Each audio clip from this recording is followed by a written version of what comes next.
এই ক্লাসটিতে আমরা যে জিকে কোশ্চেন আনসারগুলি নিয়ে আলোচনা করব সেগুলি সবই 2019 সালের ডাব্লিউবিপি কনস্টেবল এক্সামে এসেছিল, সেখান থেকে নেওয়া হয়েছে। তো ক্লাসটি তোমাদের প্রত্যেকের জন্য very very important.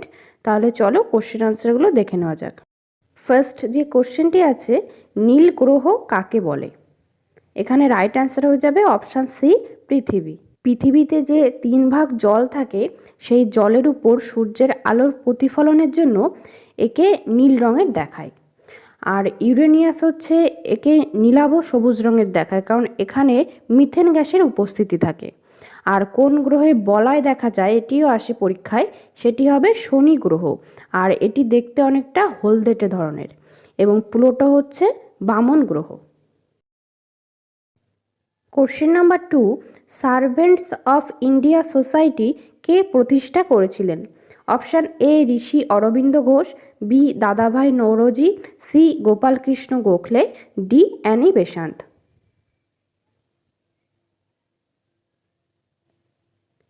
Right answer হয়ে যাবে অপশান সি, গোপালকৃষ্ণ গোখলে।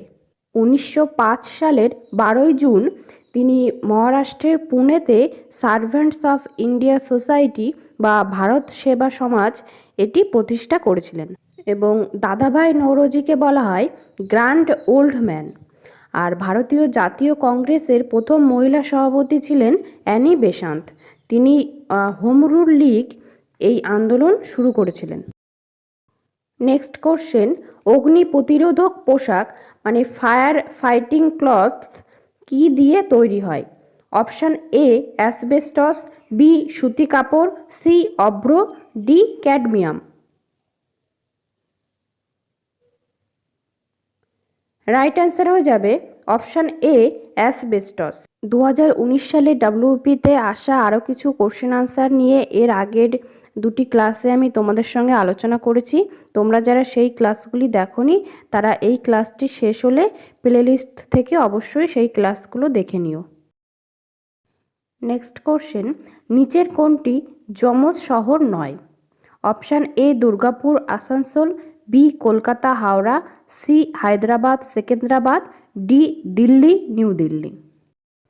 এই যে যমজ শহর বা টুইন সিটি, এটা বলতে কি যে দুটো এমন ধরনের শহর ধরো যারা একে অপরের খুব নিকটে ভৌগোলিকভাবে অবস্থান করে এবং তাদের মধ্যে বাণিজ্যগত কারণ হোক বা বিভিন্ন কারণের জন্য সেই দুটো শহর একসাথে মিলিত মতো হয়ে একটা বৃহত্তর এলাকা বা বৃহত্তর নগর গঠন করে।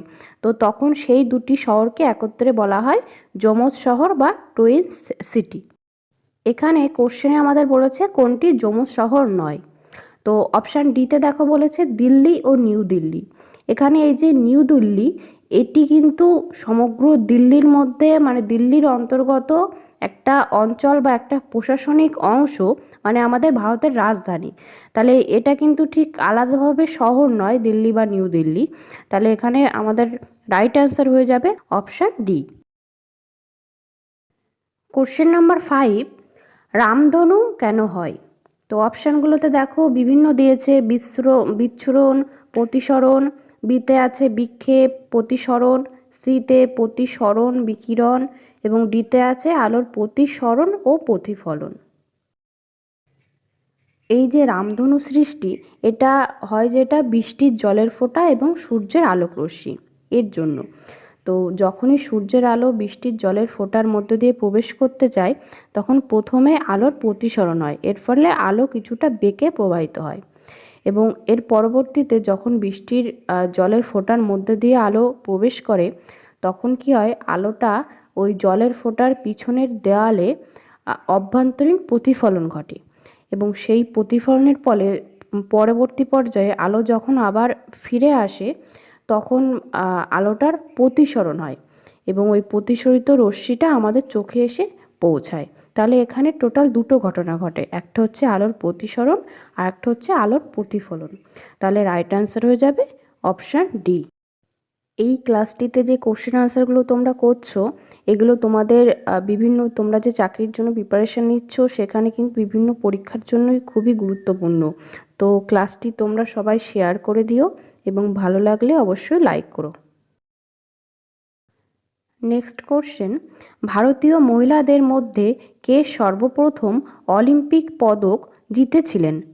Option A Karnam Malleswari, B Ashwini Nachappa, C PT Usha, D Usha Sachdev.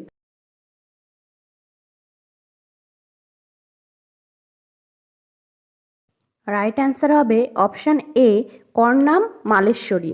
তিনি 2000 সালে সিডনি অলিম্পিকে মহিলাদের যে ভারোত্তোলনের 69 কেজি বিভাগ ছিল সেখানে ব্রোঞ্জ পদক জিতেছিলেন, প্রথম ভারতীয় মহিলা হিসাবে।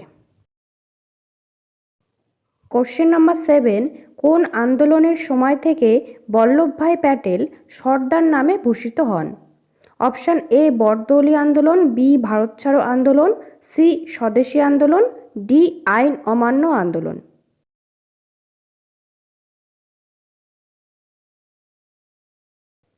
1928 সালে গুজরাটে বরদৌলি সত্যাগ্রহ আন্দোলনে সফলভাবে নেতৃত্ব দেওয়ার জন্য সেখানকার মহিলারা তাকে এই সর্দার নামে ভূষিত করেছিলেন।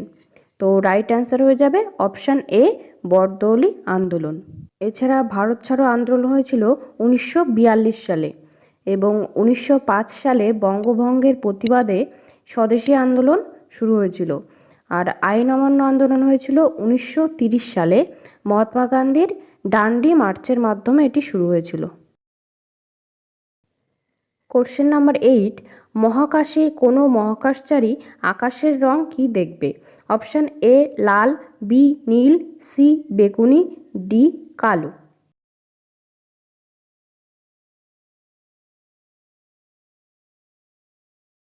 রাইট অ্যান্সার হয়ে যাবে অপশান ডি কালো।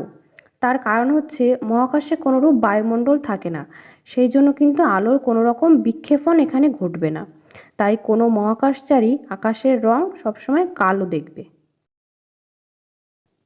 নেক্সট যে কোশ্চেনটি দেখো দিয়েছে, এটা ঠিক জিকের কোশ্চেন নয়, একটা রিজনিংয়ের কোশ্চেন। তো বলেছে মিররের সঙ্গে যদি রিফ্লেকশন হয় মানে আয়না, তার সঙ্গে প্রতিফলন, তাহলে জল ওয়াটারের সঙ্গে কি হবে? তো অপশান এ আছে রিফ্র্যাকশন মানে প্রতিসরণ, বিতে আছে এভাপোরেশন মানে বাষ্পীভবন, সিতে আছে ইমার্শন মানে নিমজ্জন বা কোনো কিছু ডুবিয়ে রাখা বা ডুবে থাকা, ডিতে আছে কন্ডাকশন মানে পরিবহন। তো এখানে দেখো মিরর মানে আয়নার সঙ্গে দিয়েছে রিফ্লেকশন মানে প্রতিফলন, তাহলে আলোর একটা বৈশিষ্ট্য কিন্তু হচ্ছে এই প্রতিফলন, মানে আয়নায় কি হয় না প্রতিফলন হয় কোনো একটা বস্তুর কিছুর আলোটার। তো আর এখানে ওয়াটার জল, তাহলে জলের মধ্যে দিয়ে আলোর একটা যে বৈশিষ্ট্য সেটা আমাকে খুঁজতে হবে। তো জলের মধ্যে দিয়ে জলটা কি একটা স্বচ্ছ মাধ্যম, তো সেখান দিয়ে যখন কোনো আলো প্রবেশ করবে তো সেই আলোর গতিপথ কিন্তু বেঁকে যায়, যেটাকে বলা হয় আলোর প্রতিসরণ। তাহলে এখানে আমাদের অপশানগুলোর মধ্যে অপশান এতে দেখো দিয়েছে রিফ্র্যাকশান, এর মানে হচ্ছে প্রতিসরণ, তাহলে রাইট অ্যান্সার হবে অপশান এ। নেক্সট কোশ্চেন নাম্বার 10, ভারতীয় সংবিধানের কোন সংশোধনীর মাধ্যমে ভারত ও বাংলাদেশের মধ্যে অঞ্চল বিনিময় হয়েছে? অপশান এ 101তম, বি 102তম, সি 100তম, ডি 103তম।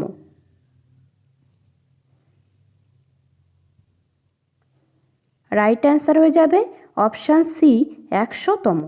সালটা ছিল 2015 এবং 2016 সালে 101তম সংবিধান সংশোধনীর মাধ্যমে জিএসটি চালু করা হয়েছিল এবং 2018 সালে 102তম সংবিধান সংশোধনীর মাধ্যমে জাতীয় অনগ্রসর শ্রেণী কমিশনকে সাংবিধানিক মর্যাদা দেওয়া হয় এবং 2019 সালে 103তম সংবিধান সংশোধনীর মাধ্যমে যে অনগ্রসর শ্রেণী মানে ইডাব্লিউএস, এদের জন্য চাকরি ক্ষেত্রে এবং শিক্ষাক্ষেত্রে 10% সংরক্ষণের ব্যবস্থা করা হয়। আজকের এই ক্লাসটি তোমাদের কেমন লাগলো অবশ্যই জানিও, আর এই ধরনের ক্লাস পাওয়ার জন্য নিয়মিত চ্যানেলটিকে তোমরা ফলো করবে এবং যারা এখনও চ্যানেলটিকে সাবস্ক্রাইব করোনি তারা অবশ্যই সাবস্ক্রাইব করে নিও।